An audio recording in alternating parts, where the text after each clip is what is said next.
Welcome to the PRsonal Podcast, the podcast where we get to meet the real person behind the professional. I'm really excited to be joined by Kayleigh today. Kayleigh Laverick is founder of the Mama Social Co. And I'm your host, as always, Charlotte Nichols from Harvey and Hugo. Right, let's get straight to it, Kayleigh. How did you feel after the birth of your second child? Oh, straight in there, Char. The birth of our second child was a bit of a tricky one because I think to know what happened with the second one, you've got to know what happened with the first one. Okay, yeah, so agree. Our first child was out in 4 hours. I felt like woman, like God, felt powerful. Yes. And I was obnoxious with telling that story of like, I had hypnobirth, I had no drugs. It was like what you expect or you desire of giving birth is. So then second time around, it didn't even come into my brain. There wasn't even a moment of thought thinking there would be an issue. And then when the whole world fell apart in delivery and we ended up having emergency C-section and then I started hemorrhaging, unconscious, husband's taken out the room. We don't know if Eva's alive or not. It was waking up in the recovery suite attached to everything, not knowing what has just happened to me. It felt like moments. To Dale, it was 2.5 hours of not knowing if I was okay. But luckily I was okay. So that then started a very different and very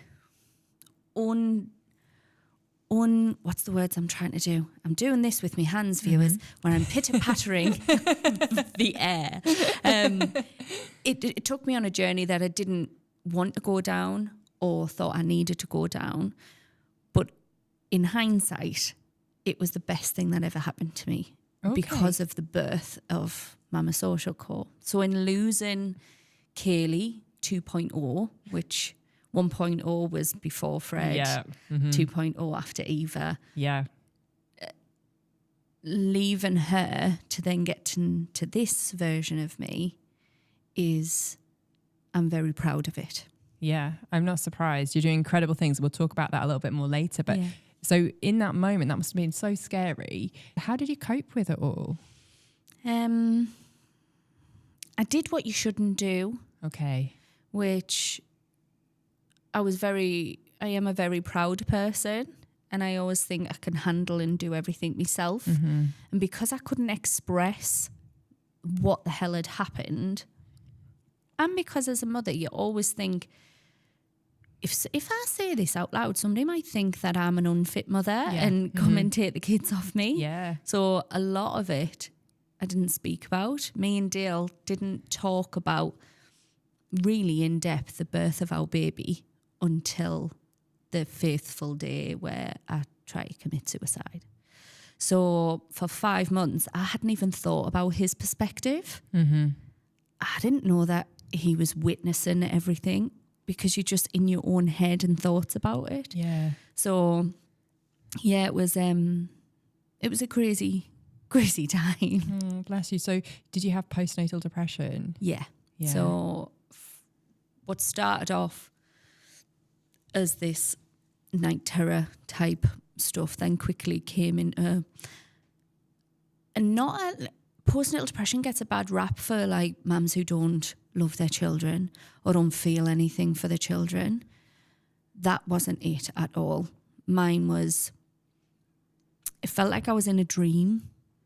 Like I was just couldn't feel anything other than protecting the babies.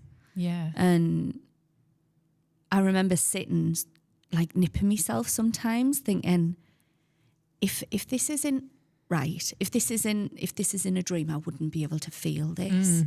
And obviously I could feel it, so I'm like, right, I'm here, but what is here?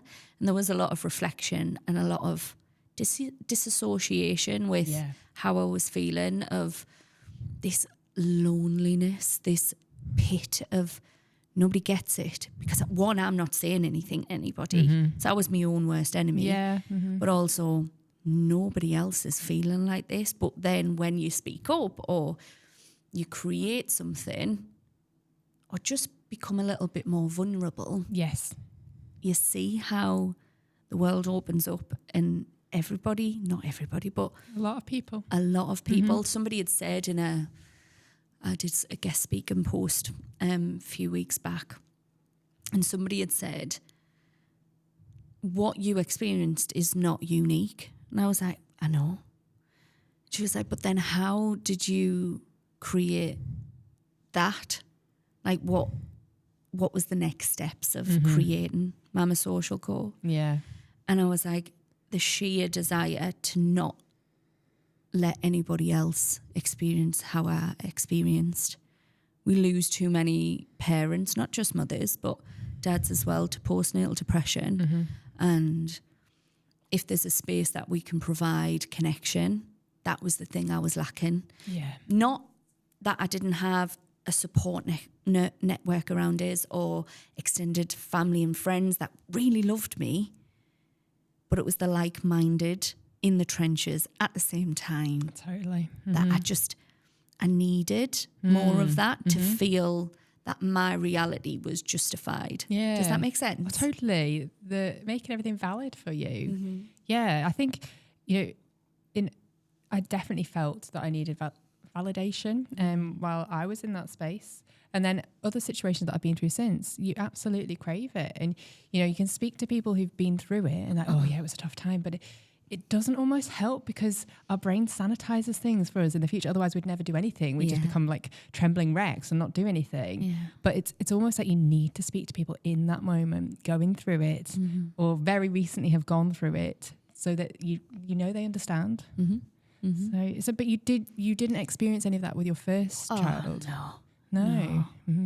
And the only thing that was different was the labour. Yeah. And that was the catalyst for this rebirth. So Kayleigh Laverick died. Yeah. I do believe a part of me left that day. But then the person that's re-emerged from the work, the personal journey I've gone on with therapy and holistic practices, has made this woman that I'm so proud of. And I'll never be able to meet all of the women that we speak to on a daily basis and the dads that come and the grandmas, but it's not about me anymore. It's about me getting the word out there and doing what we need to support parents. It's incredible. It's incredible what you're doing and the community that you've created. At the worst that things got for you, how bad did they get? You mentioned that you thought about suicide. I'll take you back to the day. I pulled on the drive after baby yoga. I'm sure you did baby yoga when you had your kids. Everybody did baby sensory, baby yoga, massage, whatever, just to try and fill the void that people have on maternity leave. And I think we don't talk about that enough. No. That you have this wistful fairy tale version of what maternity leave is going to be. And some days you don't even brush your teeth. Like it's survival mode in them early days. Yeah. Anyway, so I pulled onto the drive of the house and I couldn't figure out how to get into the house. Just felt this overwhelm. And I thought, let's go for a walk. It's a lovely day. Nice crisp October morning. And for some reason, I put her in a carrier, and what was weird, from the trauma of the delivery, I had a lot of core issues. Okay. So I never really put her in a carrier, but it was in the car and I just whipped it out, put her in, went for a walk. What I thought was going to happen was every step I would get clearer, some clarity, feel a bit normal. Yes. What it didn't. I got further and further away from my physical self. So my mental state and my physical state detached. And then I was presented with the opportunity to take my own life I came across a bridge that I walk across all of the time in our Dean, just out the back of ours, which is a forest. And I was like, here. And just that word came into my mind. And I was like, right. And this sounds so unfathomable, but there wasn't a sad thought. There wasn't emotion. There wasn't crying. It was peaceful. The thought that I just need to find somewhere to put Eva so that she could be found so that I can do that. Yeah. Well, I've heard that before. Yeah. And like, it felt like that was the only option. And I walked back and forth. I don't know how long I was there. It didn't feel like long, but that mother bear was still raging inside to protect her. And I knew if I had a pram, I wouldn't be here today because I knew somebody would see a pram. But putting a little baby in a bush or on a rock or wherever is just couldn't. How old was she? She was 5 months. Okay. And because I couldn't find anywhere, I just walked back home. And as soon as I stepped in the house, it was as if I'd bounced back into myself. Every emotion that I hadn't felt all came back to us at the same time. And I felt shame, fear, like, what the hell have I just I didn't want to kill myself. I've got a 3-year-old who I adore, my husband, my baby, like, what the hell is going on? And that was the thing that scared me the most. Yeah. That I didn't go out that day thinking, I need to do this. It just presented itself and it scared the shit out of us, basically. Yeah. Rang the GPs, they couldn't see me for 5 days. And then when we spoke to somebody, it was like 18 months for maternal mental health on the NHS. And I was like, I'm not going to be okay. I can't experience that again. So luckily we had our own little savings pot that we got some private therapy. And the night I had that experience in the Dean, I'd put on, Facebook. Didn't have any other social media really at the time. Anybody finding parent shit? I'm going for a walk at this time at this location tomorrow. Like, I don't want a class. I don't want to sit in a car, like a play calf. Just want to walk and talk about woman things. Yeah. Not even just mother, just like me. And just be real. I need to find me. Yeah. With the people that are in the trenches at the same time. Turned up the next day and 9 mums were stood. And I was like, shit, so I had a little cry. Like, I'm not alone. And that is where the journey began of reinventing me and also creating a space that we change the landscape of parenthood by creating these villages. And, you know, from them 9 mums who still to this day, I've not spoke to them once about the real truth. They would have heard it because we talk about it on our social media so much now. But at that time, that was my journey. And my parents didn't know about it, nor the friends. It was literally me and Dale and the therapist. And it was something that I'm grateful for. And a lot of the time, for a long time, I was very woe is me. Why did this happen to me? I had a lot of guilt because C-section was offered to me 3 times. And I decided, no, I can do this. I can get her out. So I had a lot of guilt for it was me that needed. You'd done it before, hadn't you? Exactly. Yeah. So I know that's an irrational thought that But you I have didn't. them, don't you? You have them going through those situations. You don't think clearly. And the traumatic birth element, there are stats, you probably know them better than I do, Kayleigh, just about, you know, the more traumatic the birth, the higher potential for having mental health issues afterwards, because I don't know, it shouldn't be like that, should it? It should be like your first birth. That's the image we all have in our minds. Yeah. But you forget how dangerous it is. Yeah. The other thing was we wanted 3 kids. Oh, okay. Right. And I was, during therapy, mourning the life that I thought we would have because I was like, I cannot do that again. Dale was like, we are absolutely not doing that again. He got therapy as well. He's still in therapy now. And the power of like getting to know yourself is so strong. Yes. And it helps in every capacity of life. Really. Oh, I totally agree. And it's interesting that you touch on Dale also having support, because people often don't think, people don't think enough about the women going through these traumatic situations, but they certainly don't think about men. How did he struggle with the situation? We actually think he had postnatal depression as well. Okay. To the fact where he could not stand Eva crying. And I thought, like, because with Freddie, he was so, with our firstborn, he was so hands-on and he was so attentive, and I was getting so angry that he wasn't helping me. I was like, he went back to work. I was in hospital for like the whole week afterwards. I think we got out the Saturday. He went back to work on the Monday.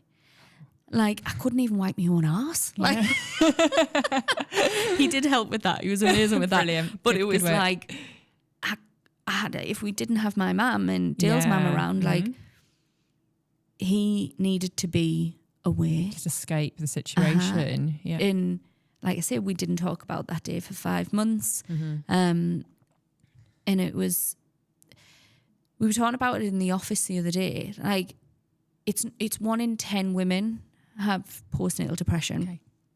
It's the exact same stat for men. 1 in 10 dads will experience postnatal depression. But they can't have that moment because they don't have the hormonal changes. They don't go through the traumatic deliveries. They don't go through just delivery or changes in their identity. Yeah. But they have them. But they do, yeah. And we need to allow the change of the extra chaos in the house. Also, they need to provide. And we have, at the time, we had a very traditional, like old school, where he was the breadwinner, I worked, but I was the default parent, and that was how we were. So all of the providing for us and the stress of making sure that, and obviously he was a business owner, so even more stressful. More stressful. So it was, I'm really proud that we are the best we've ever been, because a lot of people wouldn't have got through that first year because we were so detached. Because I think we scared each other. Yeah. When we were together, we saw the real truth of each other. Yes. And you couldn't hide it because we were both feeling it. So that if we turned away from each other, we could pretend and mask it and paint on that smile. And nobody else knows the real us. He knows me inside and out, and vice versa. Yeah. That we weren't ready to accept there was something wrong. So we disconnected. It's the easiest option, isn't it? So did communication and reconnect, did that help you reconnect, just talking? Yeah, talking, but also going through our own journeys. I don't want to know what he talks about in therapy. Now he's not talking about that part. He'll be talking about, I don't know, me or his mum or work or whatever it is. That's his own journey to go through. Yes. I'm here if he wants to have a sounding board, and vice versa. He allowed me to go and do the sound baths and do the early morning rise at the beach. And I love that sort of thing. Yeah. Like, he knows I'm a weirdo. Me too. So he's like, she needs to do what she needs to do. Yeah. Like, and allow that growth to happen. And I'm so grateful of him. But I'm very happy. I'm very happy with us. Lovely. I'm proud of us. Yeah, brilliant. And so all of this happened, correct me if I'm wrong, at the time of COVID. Is that right? What role do you think COVID played in everything and the hardships that women faced around that time? Just a lack of any support. So for me, I got asked this question as well at some other event, and it was a health visitors. I was a Health Visitors Alliance or something. There was about 500 health visitors on this call, and I had to speak about my experience.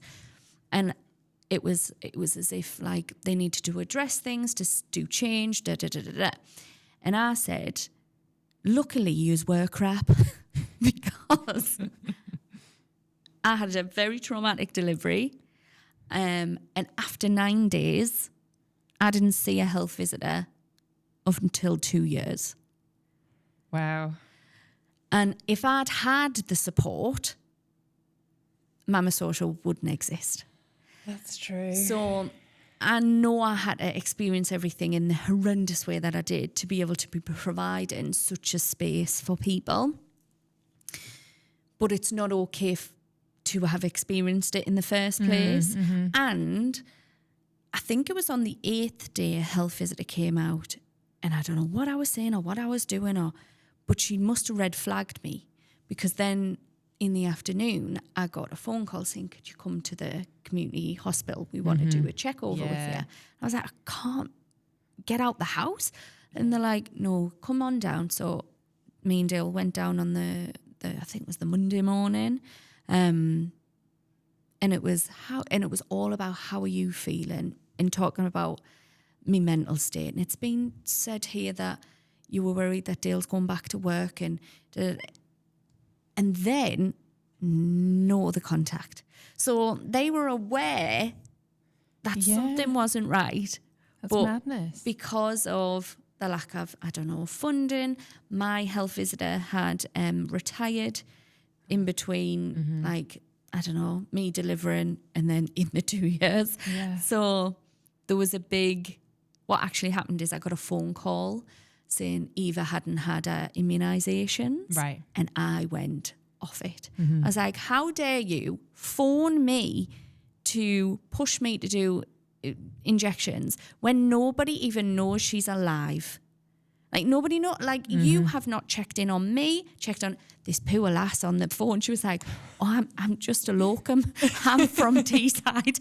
I'm just picking up some calls. And I was like, right, well, can you tell somebody that, yes, of course I'm going to go and get our injections, but like, you haven't even checked in to see if we're okay. So you're pushing this narrative, but not the one of, is mum and baby okay? Totally. You don't know. We never had any, when they come and do the 6 monthly checks to see if they're sitting up, any of the motor skills, any of the, not a thing. They didn't know. And of course, I would have went down and checked on some stuff, but you shouldn't have to. Yeah, I know. Well, I remember I'd had a miscarriage, and obviously they knew about it. I'd gone for a scan. They'd seen that, it miscarried, essentially. Then I got a call probably about, I don't know, a few weeks later. Someone really cross with me on the phone. Why didn't you show up for your scan? Do you know how many people that you're wasting this opportunity for? Oh, I was like, God, I lost the baby. And they were just like, oh my goodness, I'm so sorry. But again, those calls, I mean, I was okay about it, but those calls can be really upsetting for people.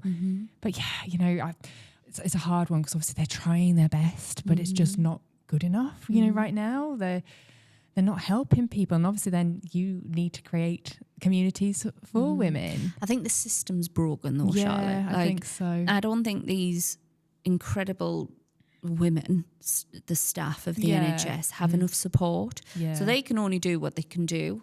And unfortunately, so many of us have fallen through the cracks because there just isn't, one, enough of them, and two, enough funding, because people are just leaving and going private because they're getting 3 times the amount of money. And it's just, the system's broken. Yeah, and you're right. And do you think almost we have to do things ourselves now to create that community? Definitely. Well, I did. And it's completely changed my trajectory of life. I was a teacher 3 years ago. And now I'm on this mission.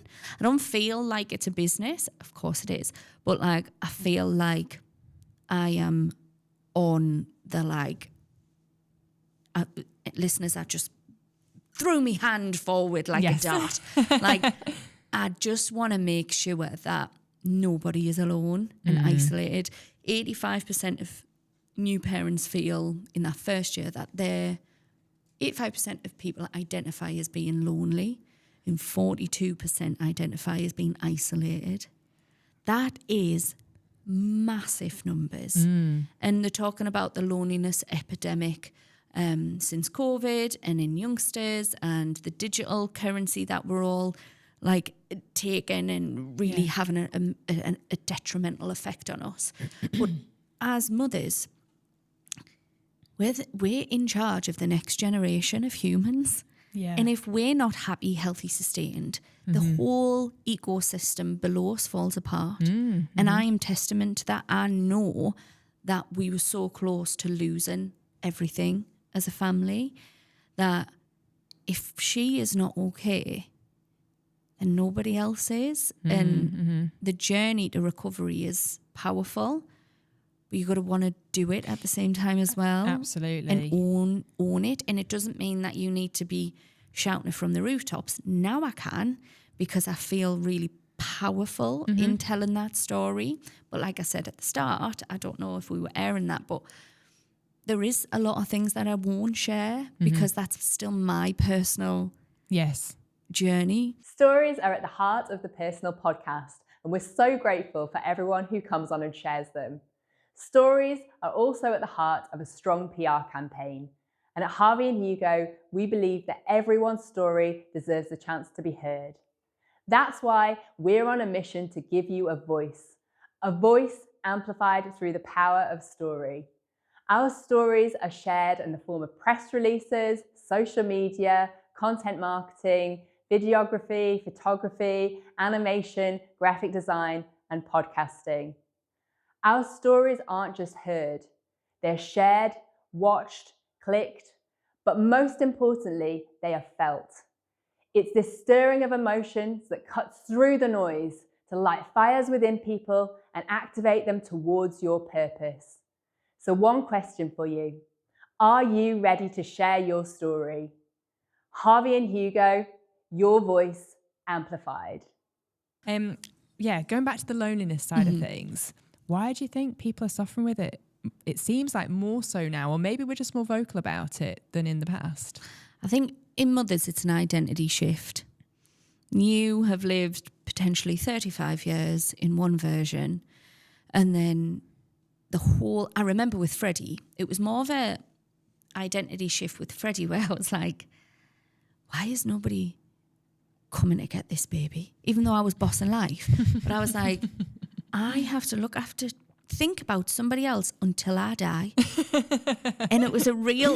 as soon as I say that to mothers, they go, I get it. Because you go, Jesus wept. Like, I've just lived vicariously and so free for X amount of years. And then you're like, oh my God, I need to work out how to be okay so that I'm okay for this child who then will become an adult and I'm still going to be worrying about him. Yeah. So I think it's an identity piece that changes. Yeah. And then the lack of connection, like tangible connections in the moment, like we've discussed. Yeah. And then social media has played a massive part in, I think, this loneliness epidemic. Negatively. Yeah. Which is crazy because you'd think that, obviously social media was created to enhance connectivity, but actually it does the opposite. I think especially when you're in them early days of motherhood, where everything is, you're judging yourself and you're also then comparing other people. So you'll look at these influencers and you're not aware that they've set up a beautiful aesthetic corner, but the rest of the house looks like shit. They've just thrown everything in a corner. But like, it's this unrealistic expectation of motherhood. Totally. Like, you're looking at the lovely walks and the lovely play dates, but you're not realising that when you go meet a friend for coffee and you're in a play cafe, you're more than likely going to be separate, walking around with your own little toddlers, shouting over at each other, grabbing a quick sip of a coffee. That's not enjoyment. Yeah. That's like, what the hell am I doing? Nothing has filled my cup up. So... Or you've got your boobs out and baby's pooed down your leg, it's... like, so I want to change the narrative of like, being selfish is selfless. So putting yourself first, there's a reason on an aeroplane they say put your own mask on first. Yes. Like, if you're not okay, nobody else is going to be okay. Mm-hmm. It makes sense, but it's been bred into us as women, especially. I think that you have to be selfless, you know. Whereas often, not all the time, not a lot changes for the men in terms of that. You know, they still, their bodies haven't changed. They can go to work as normal. So they're still putting themselves and their needs first. But we're bred to believe that, no, we have to sacrifice ourselves, almost become martyrs of motherhood. And you know what? Sometimes it's necessary. You know, sometimes you do have to be up through the night. You have to drop everything. Often it's necessary, but you can still have your own identity. You can still do things for you. But yeah, I definitely felt with my first, I had to live up to that reputation, that image of the trying to be perfect, trying to still get out of the house, even though I was still in pain, probably hadn't recovered, but, you know, had to be out of the house in the pram and walking and looking good. With the second, I was just like, no, I'm not doing any of that this time. It was a lot more traumatic again. It was still quite traumatic, my first one. It was a lot more traumatic, lots more blood loss. So I felt awful. And I just thought, no, I'm not following anyone's rules. I'm just doing what feels right for me. And I think that was the opposite way around for me. Okay. Whereas I felt like, because I felt horrendous, that I had to keep up with the Joneses. Okay. Of like, if I'm not at them things, somebody's going to catch me out. Somebody's going to work out that, like, I bought a $2,000 puppy a month after Eva was born. Oh my goodness, that's a crazy. Cockapoo. Mental. All of my little savings pot, you know, when you go on maternity leave and you're like, oh, I'll just put some money away for your coffee and all that stuff. All went one day on a bloody puppy that I absolutely adored. But 10 months after having her, we give it to the cleaner. That sounds like a euphemism for death. It wasn't. She actually went to our cleaners at the time.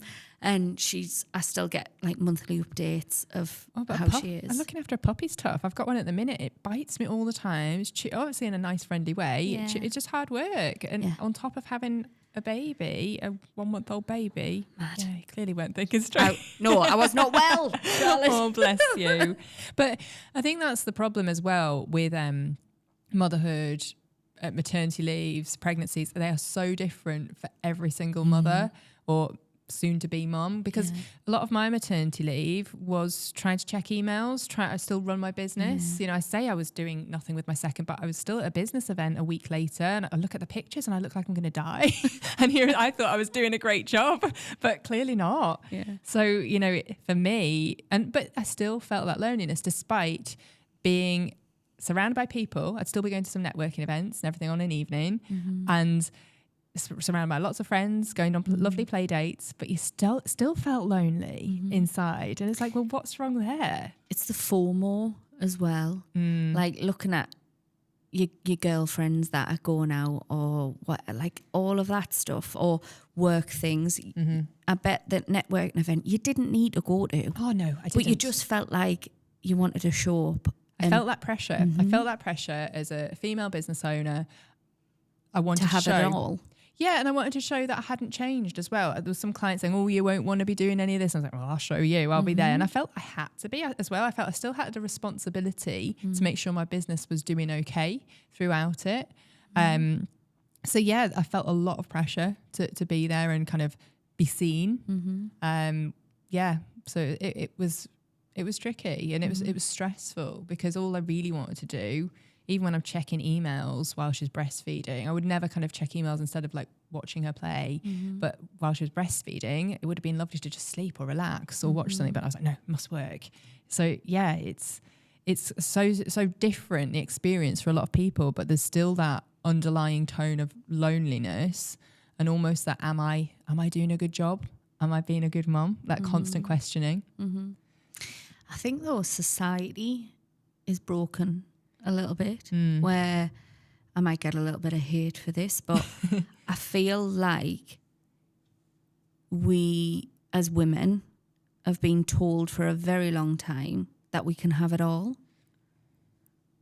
We can't have it all at the same time. It's such a good point. So like when you're expected to have it all, do it all, be the powerhouse boss bitch, even if you have a traditional job or a teaching job, there's still that expectation to be the best of something. But then wherever I'm showing up in my best version, the other parts of my life lack.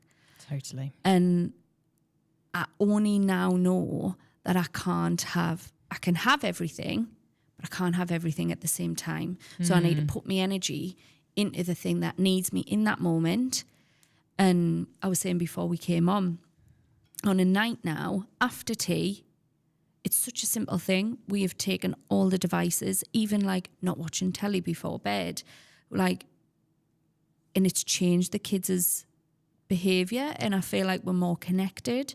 And it's only been 2 weeks, but there's been no outbursts from our 7-year-old who's already addicted to bloody the swiping of YouTube. Like, it needs to be when I'm in something, I need to be present. But then at the same time, I feel like becoming a mum has made me split into lots of different versions, and it makes me more powerful in all of them positions. I feel like I'm more ignited. So like if I was emotional before, I'm 10 times emotional. Yeah. If I'm like feisty and like I'm 10, like I feel like everything's on like heightened. Yeah. And that makes me strong. You don't have time for anyone's bullshit or to mess around, you know. Absolutely right, I'm not. in this mode, I've got this to do, I've got this time to do it. Let's do it. Yeah. Because then there's always that thought of, like, you know, when school rings, you're on your phone. You're like, oh, shit. Everything has to stop. And they don't ring Dale. They do if I miss the call, if I'm in a meeting or something. But they ring me. So my world has to stop. So it's a constant, like, you're running after something. But I think society has done women wrong. I think so. Of saying that we can be everything and with the best interests. It was obviously trying, and we came from a generation where women were told they couldn't, and the harm that caused, and then all of a sudden we're told we can. And you know what? I could have it all for a certain time period, but it was at the detriment of my health and my mental health. So I couldn't, you know, because if relationships. So I couldn't be so I couldn't have it all because I wasn't myself. You know, I had to sacrifice myself to be seen outwardly to have it all, if that makes sense. And it's just like being okay with the fact that you can't necessarily, if you want a baby, and it's an absolute privilege to have a child. You know, I went through so much trauma trying to bring them into the world to start with, but it comes at a cost, like everything does. And it's outweighing, you know, it's balancing the positives with the negatives, or this new kind of lack of freedom. And that's one thing my parents said to me. They had me really young. So they said, you know, you're like 35. It's going to be more of a culture shock for you because, like you said, Kayleigh, you've kind of gone through so much of your life doing what you want when you want it. And we had like so much more freedoms compared to kind of the previous generation as well. And so, yeah, it's that sudden lack of freedom that almost made me think I'll do everything I can to show that I have that freedom, which is just crazy because it doesn't make sense. So then that's where that cycle and circle of mental health comes from. Yes. The crisis. So you don't have to have postnatal depression to understand the lack of like loneliness and isolation piece that comes with motherhood. It's just a transition, I feel, until you get into the swing of it. And me releasing a lot of the keeping up with the Joneses nonsense, running around the house. If somebody's come in and you're like, shit, the house is a mess, and just running around and turning up and your makeup's done and you look like you've got your shit together. Yes. But that doesn't allow anybody in. Yeah. So then the isolation becomes more because you're putting a front on. And it sets the precedent for the next person. Maybe they don't have kids yet, or maybe they do, and they're thinking, oh, well, I feel shit because I haven't been doing that. Yeah. Yeah. They're not aware that I've got a Monica cupboard in the, you know, in Friends where she just shuts her cupboard and everything's in there. Like, yeah. Oh, but back to you obviously creating this amazing company, this amazing community. How many women do you think you've helped since you started? We counted a couple of weeks ago, and on a daily basis, we talk to over 60,000 women. Daily? Yeah. That's incredible. And we've got over 80 parent leads across the UK. That lead walks every single day. All week, every single day, up and down the UK. And we've got our first international village in Perth in Australia starting at the end of this month. Wow. And we're just on this movement to ensure nobody's in it alone. They say it takes a village to bring up a child. It's that wanky saying. Yeah. Where everyone's like, oh God. But it genuinely does. Yeah. We weren't meant to parent in isolation. We weren't meant to do it solace, like this is my child. We were meant to have the aunties, the uncles, the grandmas, everybody in the same household. And I feel like our society is not that. We've got care homes that we just put our older generation into. We don't create this village, and especially this digital world doesn't allow for real life connection. So you might have a really strong group of women talking constantly on WhatsApp or the internet or Mumsnet or whatever the peanuts of the world. But where does the real connection come from? There's only so much that can fill you up, and you can fully disassociate with that, saying one thing and feeling and doing the complete opposite. Yeah. Like we had a carousel on Instagram that went viral a couple of weeks ago, and the slides were always like, it was about 5 months from now, if she only knew 5 months from now that she would take her own life. And it's a picture of me holding my baby bump, happy as Larry, unaware of what's coming. And then we did like a timeline to the day that I tried to commit suicide. And there's a picture, and it was like, if she only knew a month from now, the painted on smiles wouldn't be enough. And when the girls in the office was like, we need some pictures of the journey, I was looking at how many pictures there was of me smiling. And I was like, I can see behind those eyes, there is nothing. And nobody else could.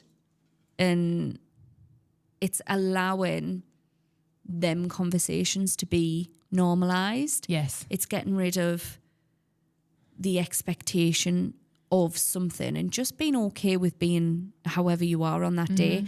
Normalising everything, like piles, nipple hair, like all of the things that nobody tells you about.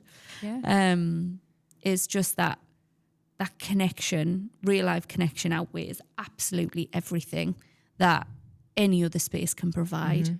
So also having a good laugh, you know, almost removing yourself from the situation, just laughing about perhaps some of the hardest parts of your day sometimes. In that moment, obviously you can't laugh. But then when you're with some people they're like, oh, that happened to me as well. You know, I think the power of laughter and just getting together, because again, if it's all digitally, it doesn't happen as much.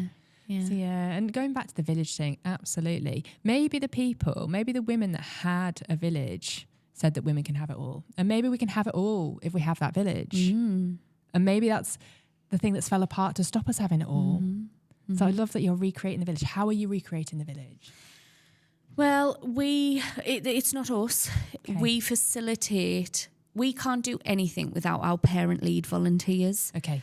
So every single woman who is stepping forward and allowing space to go, I want this in my local area, we facilitate the growth of that village. Okay. So a parent lead who would step forward, she'd message us or sign up via our website, get some more information. 90% of them go, I'm in, because they want it as much as they want to provide it. Yes. And then we do some training with them. We do their policies, procedures. We do all of their digital packs that they can then start pushing out on all social medias. We contact the health visitors, the GP practices in that area, and just let them know that we're providing a simple talk and walk. Just getting out in green spaces is so powerful. Yeah. And especially in this world that we now live in, women don't feel safe to go walking by themselves. That's true. Yeah. So we turn into little packs, and it might be 1 or 2 women that turn up on that walk, or 40.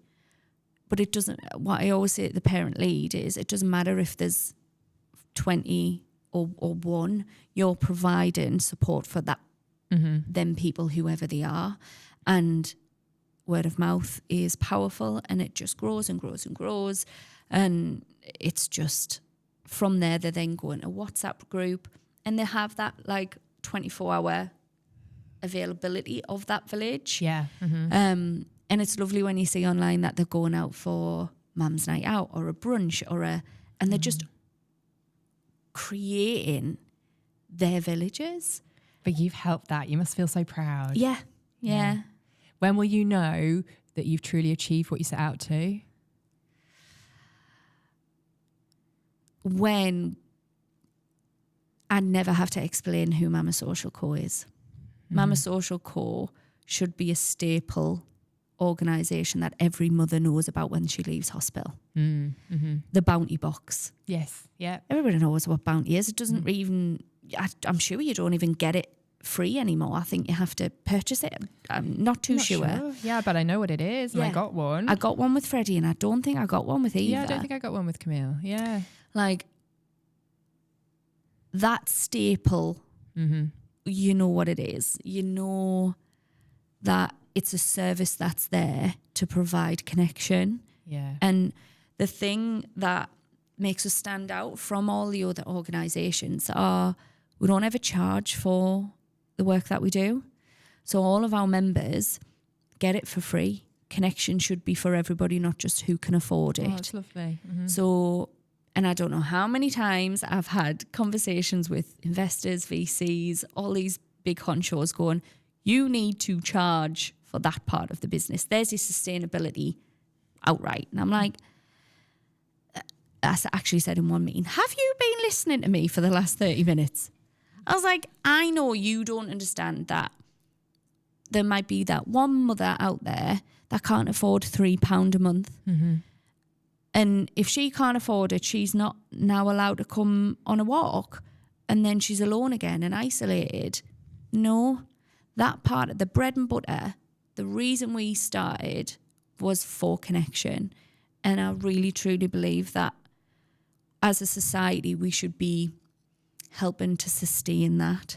So we have nailed our revenue business model, which is we partner with incredible brands, commercial, corporates, that get what we're doing and understand. Yeah. And also, we're a marketing channel for them. Definitely, it's great for them. I was thinking that same thing. Yeah. So from a PR perspective, you come and work with us. Getting a return on your investment, because you can see some sales coming through. If you provide products, the parent leads are going to be using them in the wild, and it's and also supporting an amazing initiative that can change so many people's lives. I was in a meeting last week, and it was suggested, well, would the parents not just like gifted baby wipes or shower gels or whatever? And I was like, yeah, but everybody can do that. Yeah. But you have an opportunity to make substantial change to somebody's life, and therefore the loyalty factor that they're going to feel, they're going to they're going to feel seen, they're going to feel heard. They're going to be like, that brand gets me, I'm invested. Totally. When they support them at such a vulnerable time, they're almost lifelong fans of the brand. Yeah. But also, if you want to give them some free shit, do as well. Yeah, it's a win-win. It is a win-win, but also, it's so incredible. simple. It's so simple, but effective. But it's often the simple things that are overlooked. So it's amazing what you're doing. And the final question that I want to end on before we go to the regular questions is, how grateful are you that you couldn't find a place to put Eva when you were planning your suicide? I don't think we can even say planning. It was just, done. There's a decision. But there's not a day that there's not a day that I move through that I don't remember the feeling. And I go, I am so lucky that I decided not to take a pram, because the knock-on effect of my 2 children's lives, my husband's life, my parents' life, friends, family, like there's much more pain that would have been caused, and I don't know if some people would have recovered. Whereas, and I don't know why that feels emotional. Oh, I can understand why it does. Like, oh, I didn't know this was going to come today.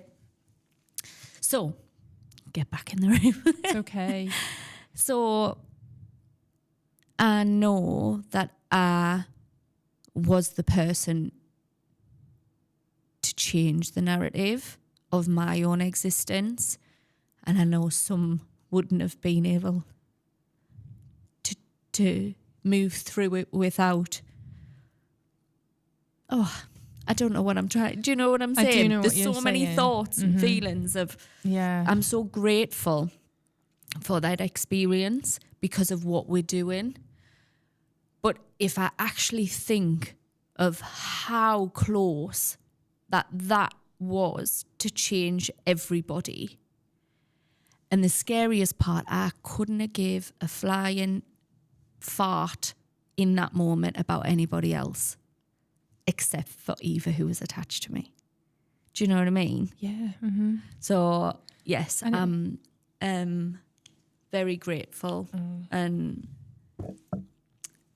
Oh, bless you. And I used to work, I was a trustee of a suicide bereavement charity, and the ripple effect, people you don't even think would be affected, you know, it just ripples on and on and on, so much, so devastating, the impact of it. But then also 60,000 people you've helped, they wouldn't have been supported. And counting. Very good point. But yeah, sorry to make you emotional right at the end. No, I was thinking, I'm bossing this. This hasn't come out. I did a one last week, and it was with a therapist, though. It was a podcast. And I was like, can we not have that bit in? Can we not have that bit in? But yeah, it's like, I have done a lot of work because I wouldn't have been able to talk about this in so much detail. But there's still a lot that like bubbles up sometimes of like, it's almost like the work is never done, is it? But it's not. No, like it's absolutely not. And I feel like anybody that thinks it is, that's why like therapy or any sort of holistic practice is like so paramount to me. Like I feel like it needs to just be a conversation that everybody should be having. Oh, yeah, definitely. And I think we're the generation that accepts that. Absolutely. I know my mum and dad's generation are like, oh no, if you need a therapist, you need to go to a nut house. Yes. Like, is the conversation like terrible reputation? Awful. It should just be something that everyone does, you know, so to become the best version of themselves that they can be. Yeah. Really, as cheesy as that sounds. Yeah. Right, okay, regular question time. Okay. On a scale of 1 to 10, 1 being the worst, 10 being the best, you have to rate yourself at the following. Right, so Kayleigh, how good looking are you?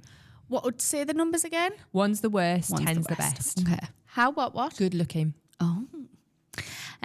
Is it just the number or the explanation? Just the number, you can explain as well if you want. 7. Okay. So I think this is the biggest I've ever been physically, but because, and I was a musical theatre teacher. Oh, amazing, So yeah. like I danced all of the time, I was super fit, but I'm not moving as much. But I'm not pushing myself because my brain's healthy. And I Makes think sense. like, because I feel incredibly proud of myself, that this will all come back at some point. Yeah. But I feel sexy, I feel strong. Yeah. It's all about how you feel. Yeah. How funny are you? We have a running joke as friends where I'm the funny one out of the group of friends. My best friend is like, you're not even funny. But then we laugh all day long. So I'm going to say a 7 as well. Well, you've been pretty funny on the podcast. How good at cooking are you? Oh, I think I'm an 8. Really? Yeah. Yeah, What- I love hosting. I love cooking for big groups of people. Like our house would always be the one that everybody comes to on a Sunday, and I'll just knock up a roast. Like, amazing. We had fajitas on Sunday with 8 of us around. Oh, lovely. Yeah. That's the opposite of me. Do you drink alcohol, and are you good at it? Yes, and yes. And I try to not be, because I feel like the older I'm getting, the more anxious I get the next day. Yeah. And then I'll go through 3-4 months of being sober. Yeah. And I'll be mint, and I'll feel like I constantly tell everybody I'm like not drinking. Yes. But then I love wine. And now Dale loves wine. Okay. For 10 years I've wanted him to love wine. And now for some reason he's in his red wine era. And he's like, should we have a glass? And I'm like, yes. But yes, I'm not my most productive self the day after a bottle of wine. Yeah, I can understand that. How would you rate your parenting skills? It's controversial. I think a 9, you know. Mm-hmm. Excellent. I love it. Because of the emotional openness we have as a family. Important. Like, I don't ever want, my children will never be told, stop crying. Mm-hmm. And I want them to feel everything. Even if they hurt themselves, I wouldn't be like, oh, it's okay. Right, that's enough now. Like the words that we were said to as a child. Yeah. I'm like, Mummy's here. It'll be fine. Mummy's here. And just holding space for their feelings as much as possible. And then obviously the digital currency of removing it on a night has changed our lives. So anybody who has sensitive children that gets overwhelmed when you remove a device from them, I would now suggest removing it more. Okay. Because it helps. Brilliant. How good a friend are you? Honestly, this goes back to not being able to have it all, wanting it all, not having it all. Yeah. When I'm present with my friends, I feel like I'm an 8 or a 9. Friends at the minute are the bottom of the totem pole, because it goes kids, business, me and Dale, parents, as in my mum and dad and Dale's mum and dad, then friends. Yeah. And they get the shit end of the stick because I physically just can't. I get it. And then when I'm there with them, I really want quality over quantity. So there was me and Dale were always the ones that got everybody together, booked all the holidays, done the meals, organised everything. And I just don't have the time. So we don't see them very much. And when we do see them though, it fills your tank up. And I'm okay with it. Yeah, and I feel that same for me, same order. It's shifted slightly based on my circumstances changing, but you're at the bottom of their list too. And they and I think it's having that understanding with each other that I think helps. And I think having true friends, they get it. Yes. So it shouldn't matter that I haven't spoke to them in particular a few weeks.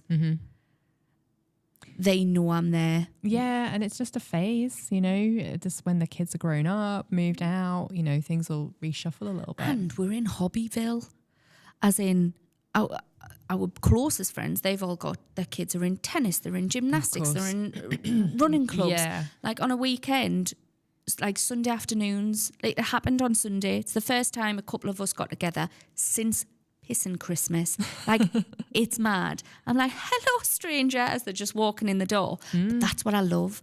Like, a true friend just opens the door, feet up, kicks the shoes off, makes their own cup of tea. They know where, that's the environment I want, rather than a big, expansive group of people. Yeah.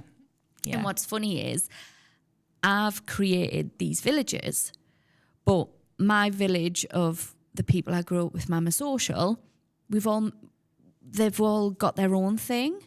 And sometimes I'll sit in a play cafe by myself and I'm like, oh, we started them friends. We started them. I'm like, hello. Oh, bless you. But at the same time, it's not about me. Like, I've got, like, my soul sisters. And like I grew up with. Do you know what I mean? I do. And it's all come back. Oh, how intelligent would you say you are? I think intelligence depends on what it is. So creative, visionary thinking, 10. Yeah. And that comes from, I think we spoke about this before we were recording. I have a plethora of special needs, triple threat, as one might say. And it makes me see very differently. It makes me process very differently. And being diagnosed as a child, like, you figure out, like, what is you and what is the special needs. Yes. So it merges together. So I think that I don't know everything at all, but I am so hyperfixated to figure it all out. And if I don't know, I'll find the right people that do know, and they can do that bit. Full transparency, I still don't know the difference between net and gross profit on a forecast. And I'm like, I don't need to know that. Our FD can do that. Yeah. Like, as long as I've got the visionary focus and the we met with a marketing company last week that went and, well, it was a few weeks ago, last week, they pitched for us. And I rang them the next day, and because I like to make quick decisions, because I don't want people. I have brands that hold me on for months, and it's same. and it boils me piss. Yeah, years of hours. Awful. So I'm like, I know we're not going to work with them, and I'm going to tell them why. And it isn't them and them problem. They'll appreciate that. It's not one thing that you've produced on that pitch deck was anything that we are either not doing now or already know we want to do. Okay. To the thing where we were talking about a TV ad that I've already made up in my head and actually pitched in the first meeting to them, and they forgot that I was like, so I've had this idea. So I told them that it makes me realise that we don't need a third party. We just need more hands on deck. Yeah. We need there's 5 of us in the team, so we just need more of us.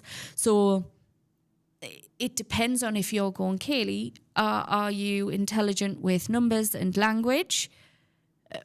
It could be different from day to day because of me dyslexia. Yeah. But if it's a creative, fix a problem, see a problem, thought process, I do think it's 9-10, and that might be like, oh. No, I get it. That's why I ask it, because it's so complex a question. Really, there's so many different levels of intelligence. Yeah. How kind are you? I do believe it's one of my qualities. I like to call myself a social entrepreneur, where I want to bring everybody up with us. Yeah. So the give back, it comes from me mum and me mama, my grandma that brought us up, and me dad. Like, we're all about making sure that everybody around us is okay, at the detriment of ourselves a lot of the time. That's it. I know. So I'd say a 7 or an 8. Lovely. And the final question is, how good at sex are you? Oh, sex with my husband, 10. Sex with other people? Oh no. But before your husband, there was a lot. Me and Dale has done so much work, but our sex life has always been the thing that brings us together. Yeah, like we always used to joke, let's just get a divorce, live next door to each other, and still just hump, and but not want to be around each other. But our communication with what we want and our desires is so good. Like, I love it. Like, I've got a friend who, if she says something to her partner, he'll get upset. And I'm like, absolutely not. Like, I want to know if something is good or not, and vice versa. I will tell you, stop it or continue. Yeah. And I think sex is not spoken enough about how important it is, especially in our relationship. Yes. I don't want just a friend. I want to look at somebody and want them to desire me, and vice versa. Yes. So I love sex. Brilliant. With him. As in, he is the only person that's ever given me an actual orgasm. Really? Yeah. Mm-hmm. Because it's so hard as a woman to actually have an orgasm. So when you find it, you can fix everything else, girls. Just lock them down, get them into therapy and figure it all out. Brilliant. And can we talk about sex when you become a mother? Because obviously that's, again, it's another taboo subject that people don't talk about. It's another massive change that can happen. Some people it doesn't, it's fine. But I had loads of injuries, you know, and a lot of people do, a lot of women do, and it affects things. What would you say about that? We spoke about it on our podcast a few weeks ago. We had a sex therapist on.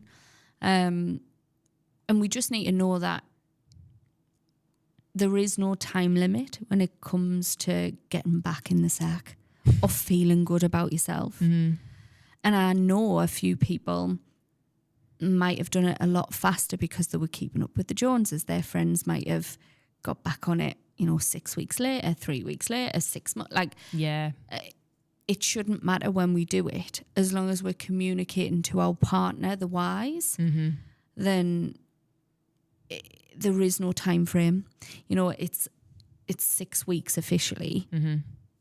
But 6 weeks is so short. Yeah. Like, we had it with Freddie a lot earlier than 6 weeks because I felt well, that's great. mint. Yeah. But with Eva, it was a lot longer because of not even me. C-section wasn't healed for months. I still had like an inch where they were packing with stuff. Like, and you're breastfeeding, you don't feel sexy. Well, I didn't feel sexy when I was breastfeeding. Like, just hormonally. The hormones are all about preserving the current child you've got rather than creating a new one. Yeah. But yeah, it's interesting. But thanks so much for all your amazing answers. You're welcome.